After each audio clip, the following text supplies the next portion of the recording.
Afternoon, everybody. How you guys doing? We got some Seahawks roster news that's built up over the last day or two, so this video is gonna just blow through all of it real quick. Some injury updates, some signings, some just general roster churn stuff that happens over the course of a season. It all adds up to something pretty significant, of course, but individually, they're just little deck chairs moving around for the most part. Well, maybe not this first one, although we all pretty much knew, right? The hot news right now, Jamal Adams will have season-ending surgery to repair his torn quad tendon. I think we all knew this was coming. It's still sad. It's still tragic. It sucks. I think he was poised to have a big season. I think he was poised to put some of the haters in their place, some of the people who are so against the Jamal Adams trade, which was bad, that they parlay that into thinking that he's just a bad football player, and it couldn't be further from the truth to think like that. But that is how some people have processed this whole Jamal Adams thing. I love the play design of the play where he got hurt, like the blitz. It was beautiful. That's the kind of stuff I was excited to see all year, and now we're not going to. But I think we all kind of knew this one was coming. So the question now becomes, what do we do to try to replace him? And I'm going to continue to say what I've said for actually even going back to before the Adams injury. I like Josh Jones. I think he played a pretty good game against Denver. He was a stud in preseason and training camp. Played well in a game last year. So Josh Jones, I'm not sitting here thinking to myself, oh, we got to go get Jaquizy Tart. We got to go get Landon Collins. We got to get this guy. We got to get that guy. Maybe we bring in a guy like a Marquise Blair at some point if he's willing to come back.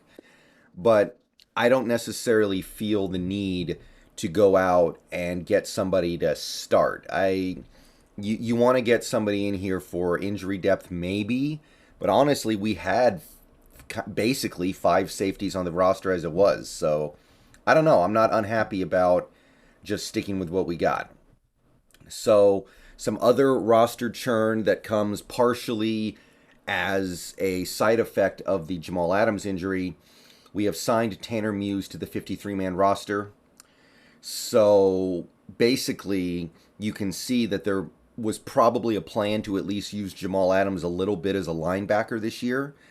And now we can't do that because he's hurt. So now we need another linebacker. So now Tanner Muse is probably going to get an opportunity to play some. You guys know, I liked the Tanner Muse pickup last year when we made it.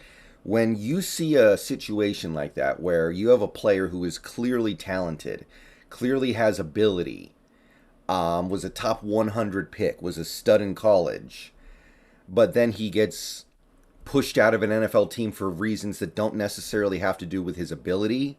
They have to do with the team changing regimes. They have to do with the team being in dysfunction. They have to do with these things that don't directly involve the player being bad. You want to jump on that.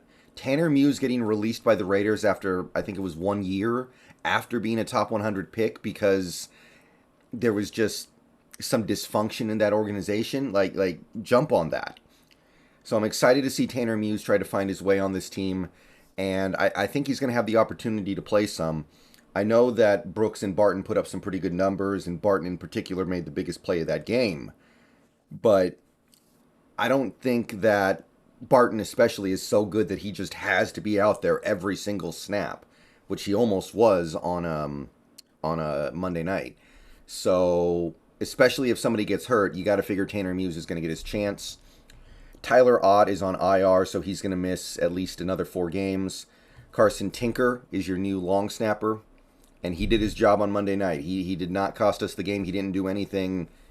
I didn't notice him do anything wrong, and that's all you can ask for is a long snapper. If they're not calling you out by name, you're doing your job. So Tyler Ott, unfortunately, going to miss some more time. Apparently, he might have surgery. We don't know yet, but Carson Tinker's the guy, and hopefully he can hold it down. We also had, in response to the Tanner Muse promotion, we had a pickup of a practice squad player, Christian Jones, another inside linebacker. So Muse gets bumped up because we might need a backup inside linebacker along with Belor, and then we bring in another inside linebacker to replace Muse on the practice squad, so that makes sense. Now, Christian Jones is not a UDFA who hasn't done anything yet. Quite the opposite. He's actually been in the league for a minute, and he does have a decent number of career accomplishments. He's had seasons where he's had 80 plus tackles, 90 plus tackles. He's played in the league since 2014. He's started games. He's had seasons where he's started all 16 games. He's played in all 16 games several times in his career. So this is a guy with a lot of NFL experience. 463 career tackles. That's not something you typically find on a practice squad. And maybe most interesting, he is a Desai guy because he was with the Bears last year. So you can see where the Seahawks are looking when they need to bring in some reserve defenders. So beyond that, to directly replace Jamal Adams in terms of a defensive back, the Seahawks picked up Teatum Tabor from the Falcons practice squad. So Jamal Adams out, Teatum Tabor in. And Tabor is another guy with some NFL experience, not nearly as much as Christian Jones, but you can see that he was a part-time player for the Lions in 2017-2018. Then he was not around for the next 2 years. You don't see that often. But then he came back in 2021 to play a little bit for the Bears. And yeah, I said it, the Bears, meaning this is another Desai guy. This is another guy who was coached by Sean Desai last year. So makes sense, right? He played over 100 snaps on defense last year, so this is a guy who's played. This is also a guy who did quite a bit on special teams for some of his prior teams, so probably going to fill in that role. I don't know if we're going to directly play him at safety, but regardless, he adds to the cornerback depth. And after seeing what Michael Jackson and to a certain extent Tariq Woolen did on Monday night, you got to say this team continues to do a pretty good job turning unknowns into quality players in the defensive backfield. So Teatum Tabor, he's the new hotness for the moment. And that's basically the roster churn stuff. Those are the guys we brought in, promoted, put on IR.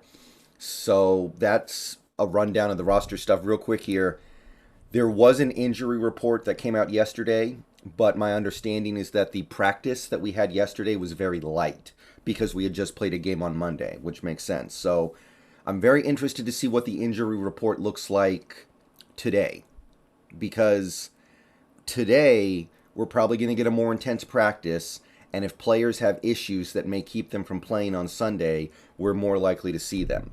And you're also going to get an idea if some of the guys who didn't practice on Wednesday were just not practicing because they were getting a rest day, or if there's actually an issue. For instance, you look at the did not participate section of the injury report. Gabe Jackson, pretty clearly a resting veteran. It's not really an injury problem, but you've got Artie Burns, you've got Shelby Harris and Quandre Diggs not practicing. That would be a problem if none of these guys can go. But it's Wednesday, and it's the Monday after a game, so Thursday is going to be very telling on whether or not they can at least practice some, particularly Quandre Diggs, because he's just coming back from a major injury. So that's going to be interesting to watch today, and also for the opposite reason it's going to be interesting. There was some good news from practice yesterday. Damian Lewis was a full participant, and so was Kenneth Walker. That's a big chunk of your running game right there. Damian Lewis, one of our best run blockers, and Kenneth Walker, going to be the backup running back behind Rashad Penny, probably going to play some now. So the fact that those guys were a full go yesterday is promising. But like I said, supposedly it was a pretty light day of practice. So if we get to practice today and those guys are still full participants in presumably a more robust practice environment, that'll tell you they're ready to go. And we've been told that Walker will be ready to play against the Niners, but that's something you definitely want to see before you believe. And Damian Lewis being out there, I think, will help unlock some of this running game's potential. I think part of the reason why we didn't run the ball a lot against the Broncos was because we didn't have Damian Lewis. It's also good to see that Cody Barton, who did get hurt at the end of that Broncos game, was a full participant. And Woolen, who came out of that game for a few plays. He did go back in, but he did leave that game for a little bit with an injury. He's also perfectly fine. Nwosu, Neal, full goes. Kurhan, a full go. So mostly good news, but I want to see how things change later today with the actual injury report from a more robust practice. As for the Niners, who don't quite have those same restrictions because they played on Sunday, just to get an idea of what we might be looking at here, Kittle is kind of the big one here, obviously. But you look at that Niners offense, they've got problems. Their quarterback, I know he's talented, I know he makes plays, but he doesn't really look ready. The interior of the offensive line is weak. You've got some good receivers, but you don't really have running backs right now because Elijah Mitchell, we already know he's out for the next couple months. So you look at that offense and you're like, okay, what's good around here? You got Debo. Debo's good. Brandon Ayuk is okay. It's not like he's really lived up to his draft position. So Kittle is the big gun that could flip this game. And he did not participate in practice. Not really sure if we're going to be getting him on Sunday. And to me, that could make all the difference in this game. So very interested to see what Kittle does in practice, if anything, today. He obviously didn't play against the Bears. And we'll talk more about this later tonight with the Hawks Nest. But that Niners team, with what they're looking at in Week 3, is going to have to give everything to try to win this game. Because if they don't, they're looking at that 0-3 hole right in the face. All right, I'll see you guys later. Go Hawks. Let me know what you guys think down below. Hawks Nest stream tonight. Hope to see you there.